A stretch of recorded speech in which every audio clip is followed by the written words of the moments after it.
Hai, berjumpa lagi kita. So, kali ni saya nak berkongsi dengan anda website ataupun bisnes yang macam mana yang sesuai untuk membina website e-commerce. Jadi, jom kita tengok sekarang. Okay, so saya ada tulis bisnes-bisnes yang sesuai dalam saya punya landing page. So, kali ni saya bagi sedikit penerangan lah. So di sini ada 8 sebenarnya. Saya senaraikan 8. Okey, so saya terangkan satu persatu. Yang pertama, jual produk kesihatan dan produk kecantikan. Jadi sekarang ni ramai orang yang berniaga produk-produk kesihatan, produk kecantikan dalam Facebook, dalam Lazada, dalam Shopee.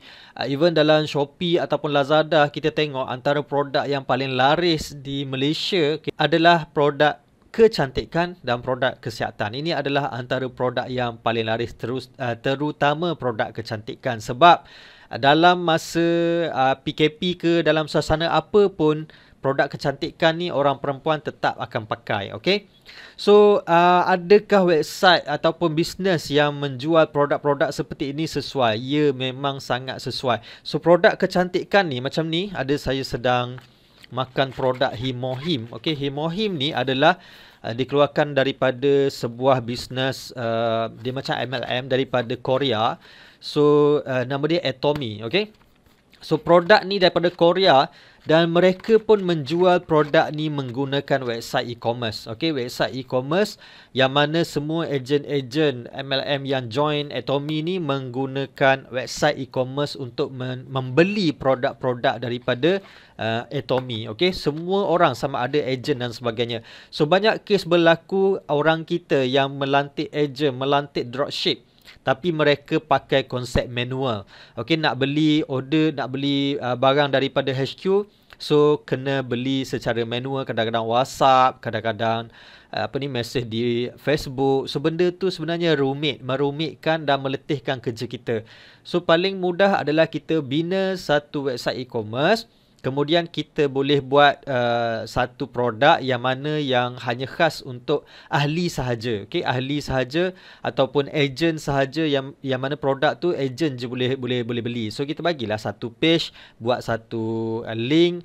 So bila ejen klik di situ, dia ada produk yang dengan harga ejen. So mereka beli di situ. Jadi kita boleh pantau ejen ni beli berapa banyak, ejen ni beli berapa banyak. Okey. Alright, so sangat-sangat sesuai bagi orang yang mempunyai bisnes kesihatan, produk-produk kesihatan dan bisnes produk-produk kecantikan. So seterusnya kita pergi pada yang kedua, iaitu jual produk fizikal. Sebenarnya lebih kurang je dengan produk kesihatan dan kesihatan tadi adalah produk fizikal. Produk fizikal ni macam ni lah, benda-benda yang kita kena post. Okay. Macam ni, okay, produk-produk ni. Okay, so benda ni semua adalah produk fizikal yang kita kena post. So bila kita kena post ni, dia akan melibatkan kos penghantaran. Kos penghantaran ni kadang kalau berat macam 1 kilo harga lain, 5 kilo harga lain, 10 kilo harga lain. Jadi kalau pelanggan nak membeli dengan kita, kalau kita menjual produk tu macam kita packagekan, kalau beli 3, berapa dia punya kos penghantaran. Tapi kalau mereka nak beli banyak atau nak beli sikit ke, macam mana kita nak calculate? Takkan setiap kali orang nak order kita kena kira kos kan?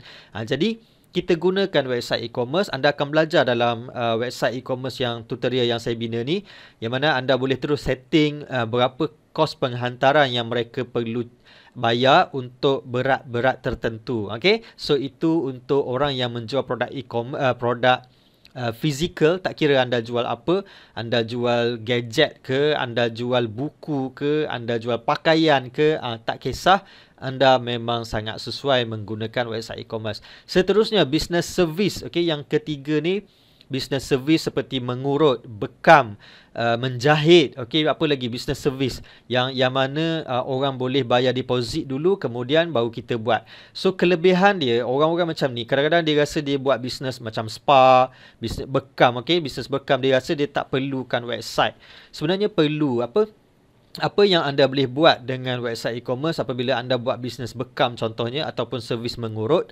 So anda boleh tetapkan appointment ataupun bayaran deposit tu. Bila mereka bayar deposit, baru bincang. Kadang-kadang kita menghadapi masalah customer ni, dia suka bertanya macam-macam soalan, tapi mereka belum lagi bayar deposit, buat bayaran apa-apa. Kadang-kadang kita tetapkan esok pukul 3 petang datang mengurut. So mereka pun okey, setuju, tapi mereka tak bayar deposit lagi. Jadi kadang-kadang sampai masa tu mereka tarik diri, mereka kata tak jadi. So kita rugi. Kalau mereka dah bayar deposit, sekurang-kurangnya kita dah dapat bahagian kita dan masa yang kita lock untuk mereka. Sebab masa tu bila kita dah janji dengan dia pukul 3, kita dah tak ambil orang lain dah. Okay? So bila kita dah tak ambil orang lain, kita rugilah di situ. Kita dah tetapkan untuk dia. So kita gunakan website e-commerce untuk mereka proceed. Okay? Kalau kata setuju, bagi link, bayar deposit dalam website kita. So kita pun dapat database pelanggan ni. So sangat sesuai untuk orang yang membuat business service. Sama juga business pakaian seperti anda bukan business pakaian, business service menjahit. Okey, orang nak jahit baju dan apa semua tu, so mereka boleh bayar deposit dulu. Lepas anda dah siap apa semua, anda hantar. Dan anda boleh minta bayaran selebihnya, sama ada bayar melalui website juga ataupun bayar secara manual. Itu tak ada masalah. Yang penting kita nak lock dulu. Okey, seterusnya menjual produk digital.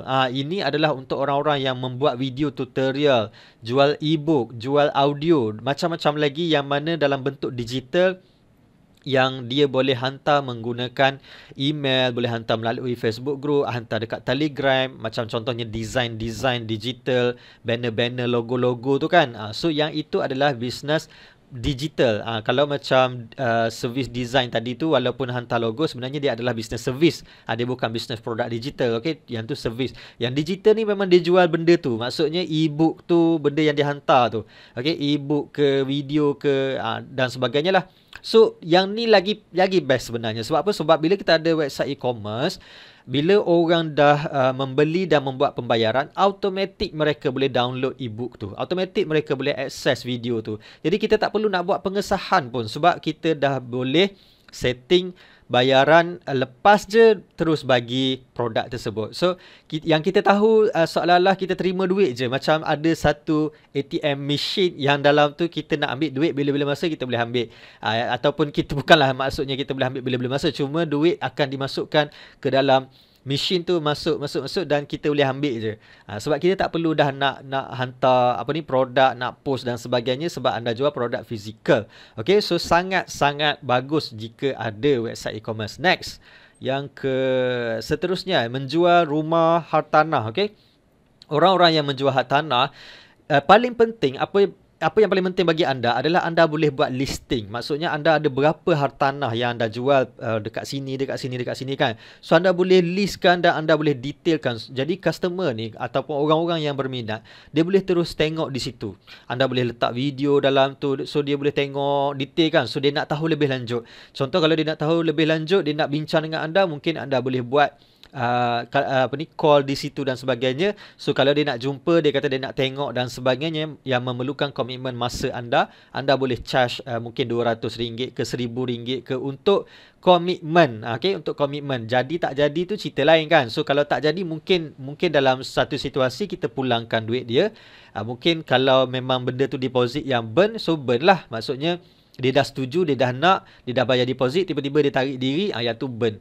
Okay, so anda boleh guna e-commerce. Tapi sebab bila dia dah, katakanlah dia dah cancel yang ni, tapi database dia dah beli sebelum ni, database dia ada dalam website kita, dalam website anda. So bila database tu ada, anda boleh follow up lagi untuk hartanah ataupun rumah-rumah yang lain. Okay, so next, yang kelima. Okey, yang kelima, guru mengaji, cikgu tuition. Okey. So guru mengaji, okey, orang ustaz-ustaz yang ajar mengaji tu kan, ustaz ajar mengaji, cikgu-cikgu tuition.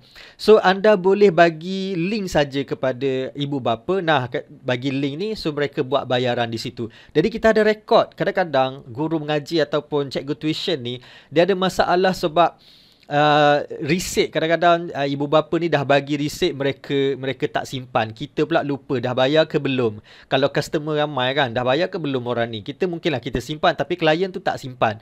Kadang-kadang klien kata dia dah bayar, tapi kita tengok tak ada. So benda-benda ni jadi masalah. Okay, so kalau ada website e-commerce macam ni, senang. Dan anda juga boleh buat video tutorial kepada student-student anda, yang mana mereka boleh tengok dalam website anda saja. So sangat bagus sebenarnya kalau anda ada website e-commerce. Seterusnya, kedai runcit, gerai burger dan apa-apa bisnes yang ada kedai. Okey. So kedai runcit nak ada e-commerce, nak buat apa kan? Okey. So kalau anda buka kedai runcit, biasanya orang kedai runcit ni dia ada dekat kawasan taman, dekat kawasan perumahan. So kalau anda tengok sekarang dalam Foodpanda dah ada sediakan e-mark ataupun dia ada selain food tu dia ada mark. Mark ni adalah jualan produk-produk daripada macam stesen minyak, okey, petrol pump. Okey, so dia orang kan ada kedai runcit juga kan. So kita boleh order dengan Foodpanda, dia pergi ambil dekat stesen minyak tu dan dia hantar kepada kita. So itu telah pun dilakukan oleh Foodpanda. Jadi anda boleh buat untuk kedai anda, kedai-kedai runcit anda boleh hantar flyers ke rumah-rumah yang mana anda dah ada website. Dia orang boleh order, booking terus dalam website, order, ya, pilih ni kan barang-barang dalam kedai anda tu. Lepas tu dia orang buat payment. So bila dia orang dah buat payment, sama ada dia orang datang pick up ataupun anda boleh hantar ke rumah-rumah dia orang. Sebab apa? Sebab kan anda kedai-kedai runcit ni kan dia dekat kawasan-kawasan taman. Okey. So kalau anda buat macam ni berbeza dengan pesaing anda yang tidak ada sistem macam ni, anda akan mendahului mereka. Anda akan ada database pelanggan. So bila ramai orang-orang dekat taman anda ni membeli dalam website anda dah ada dia punya database, anda boleh buat blast macam message ke apa ke yang mana ada promosi-promosi tertentu. So benda ni menarik. Okay, kalau kedai lain dia terpaksa nak bagi tahu ada promosi, dia terpaksa tunggu klien tu ataupun pelanggan tu datang ke kedai. Tapi beza dengan anda tak perlu tunggu dia orang datang, anda just blast dalam email, dalam telefon dan sebagainya. Anda dah boleh bagi tahu mereka ada promosi dan boleh menarik mereka datang atau membeli terus secara online. Lepas tu sama ada mereka boleh pick up ataupun anda hantar ke rumah-rumah mereka. So, siapa kata kedai runcit tak boleh buat? Sama juga dengan bisnes burger, okay, bisnes yang mungkin servis kereta dan sebagainya. Bagus benda ni, okay? Sangat-sangat bagus. Dia memudahkan bisnes anda. Okay, dan yang terakhir sekali, belum ada bisnes tapi mahu belajar. Ini untuk mungkin student ataupun anda orang yang masih bekerja tapi anda nak belajar, nak cari ilmu baru. Ini memang sangat bagus. Saya boleh kata berubahnya hidup saya adalah apabila saya belajar tentang cara membina website, membina bisnes. Sebab bila kita belajar bina website ni, kita akan belajar marketing menggunakan website, email marketing, apa-apalah yang berkaitan supaya website kita tu maju, website kita tu sukses. Kita boleh kumpul database, kita boleh bangunkan website tu. Jadi banyak ilmu yang kita akan dapat belajar dari masa ke semasa bermula dengan membina website. Okay, so saya dah senaraikan di sini 8 sahaja. Jadi 8 list ni sebenarnya dah merangkumi semua. Okay, 8 ni dah merangkumi semua bisnes. So kalau anda masih belum mempunyai website untuk bisnes anda ataupun anda masih belum ada ilmu berkaitan dengan e-commerce ni, ambillah peluang belajar, dapatkan ni, tekan di sini. Harga pun tak mahal lagi buat masa ni. Saya tak tahu harga ni kekal sampai bila, mungkin akan naik ataupun tak, saya tak pasti. Anda just tengok sendiri. Dan kalau dah dapatkan video ni, kita jumpa lagi dalam video-video yang akan datang dalam tutorial e-commerce masterclass.